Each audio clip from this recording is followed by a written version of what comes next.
The Eagles right now ranked 23rd in the NFL in total defense. Okay, so no surprise they look to improve that side of the ball. They made 3 separate deals over the last 7 days to add 3 different defenders.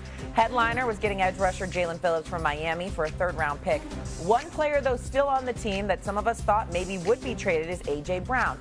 GM Howie explained his reasoning for keeping A.J. Brown. I think that when you're trying to be a great team, it's hard to trade great players. And A.J. Brown's a great player.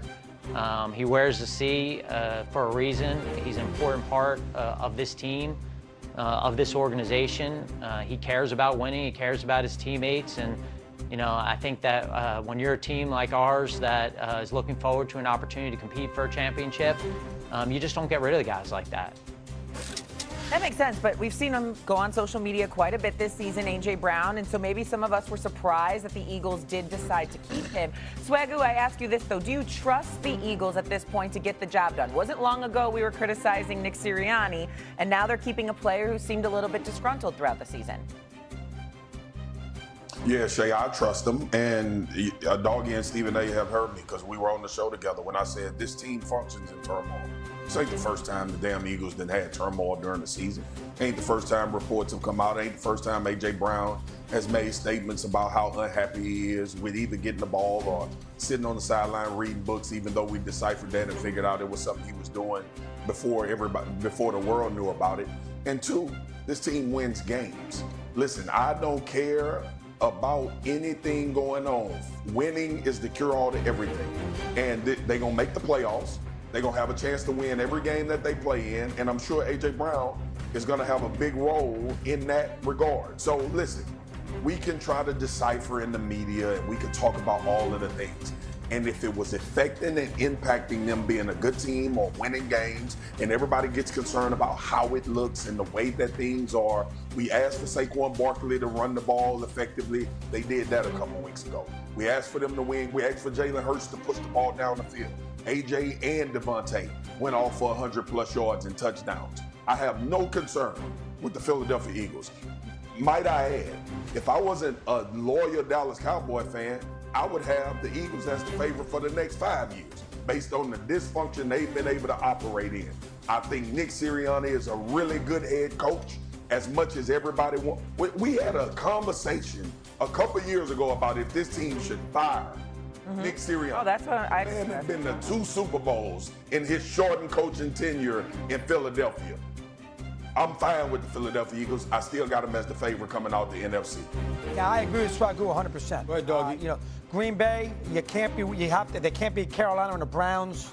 You know, the Rams are very, very good, but, you know, I mean, and it'd be very difficult for them. But San Francisco's quarterback thing, we know about Darnold with Seattle. We talked about that already today. The Lions have 3 losses as it is, and there's nobody in the NFC East outside of Philadelphia. I'm with Swagoo 100%. I trust Hurts. I trust Barkley. I trust that offensive line. Roseman brought in his help for defensive secondary. He's a great GM. Listen, the crowd can get a little feisty. They can get a little weird. They can be a little dicey at home. But I think if you ask me right now which team will get to the Super Bowl out of this conference, I'm going to say the Eagles. Well, that's a trifecta. We all agree. I mean, they improved. You know, listen, but my answer to this question is the Eagles because I trust Howie Roseman. I think he's proven to be the best executive in the NFL right now. I don't think there's any question about that, considering that he doesn't stand pat, that he's always making maneuvers, and they've got a couple of Super Bowls over the last few years. You got to give credit, and they lost it, and they've been to 3 Super Bowls, so you got to give credit where credit is due as it pertains to that. Last week, however, when they went up against the Giants, more yards, 427, more points than they had all season long. It's been spotty outside of that. So we have to understand that even though we might prefer that A.J. Brown not be as cryptic as he has been from time to time, let's not act like he's devoid of justification for his frustrations. We can look at the Eagles 6-2 record after 8 games all we want to. This is the 4th consecutive year they started out 6-2. Okay? So they've been winning, but the point is you're going to look at the level of production and you're going to say, what are we doing here? 4.1 catches per game. A.J. Brown's fewest since his rookie season. Averaging a career low, 56.4 receiving yards per game. Averaging a career low, 13.6 yards per reception. all right, and averaging a career low in catch rate. So those are career lows in catch rate, yards per reception, receiving yards per game, along with his fewest catches average since his rookie year. If you are an all-world player being paid over $32 million, what do you want him to do, doggy? Just say, hey, I'm getting paid. I'm good. Or do you want that dude to be a dog? Because we'll kill him for that. I want to earn my money. I want to earn my money. Yep. You paying me for a reason. Damn it, use me. That's how I would feel. You paying me this money, what you lollygagging around for? You pay me this money for a reason. I'm one of the preeminent faces of this franchise. This is what I bring to the table. What the hell y'all lollygagging around for? Utilize me. That's what he's saying. Last time I checked, that's something to be applauded. It's not a crime. And let me interject, because you're absolutely right. And you know why what you're saying is paramount? Because he's shown us he still got it. He still got the elite level of wide receiver play that he had when he first walked in the doors at Philadelphia. At the times that they've used him, he's been dominant. He got a right to have a gripe. Yeah, I agree. And listen, A.J. Brown's a wide receiver. What do you want? They're always open. This is the kind of mentality they're always going to have. In terms of the defense being in the bottom half of the league, Vic Fangio knows how to scheme. He knows how to figure things out, and now they've boasted that side of the ball. All right, we're almost done here on First Take. After a wild NFL trade deadline yesterday, find out what move has us the most excited going forward. We're halfway through the NFL season, and we're almost done with this show. Be with us at the end here. Trades made before the NFL trade deadline, tied for the second most in a single day during the season since 1990. It'd been a minute. The Jets made the most notable moves, right? Trading three-time All-Pro cornerback Sauce Gardner to the Colts, All-Pro defensive tackle Quinnen Williams to the Cowboys. Jags and Seahawks got in on the party. They both traded for wide receivers, while the Cowboys also added a linebacker. Quickly, everyone, which trade deadline move has you most excited? Dog, you go first. Your next Jets, they got all these number one picks. They have 5 number ones the next 2 years, plus a second round. They helped their salary cap scenario.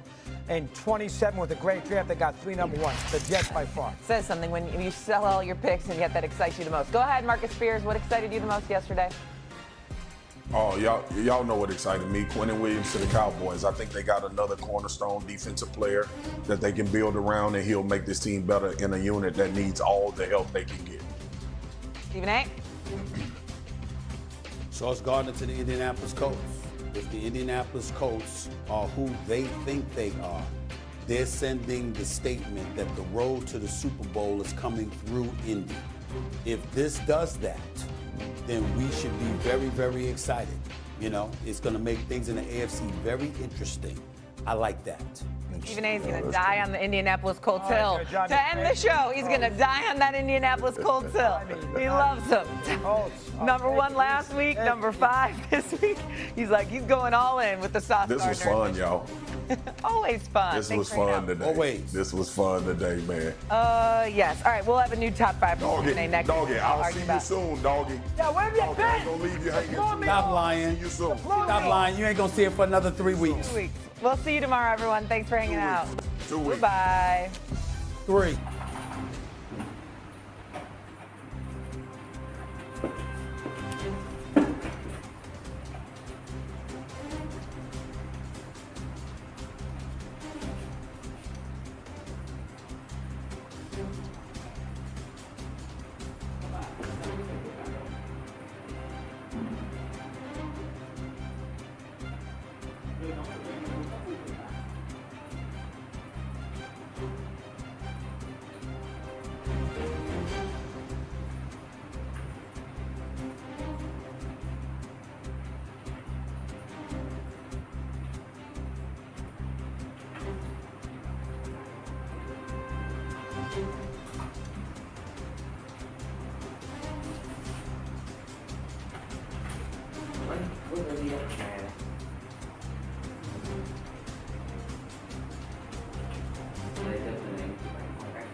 Bye.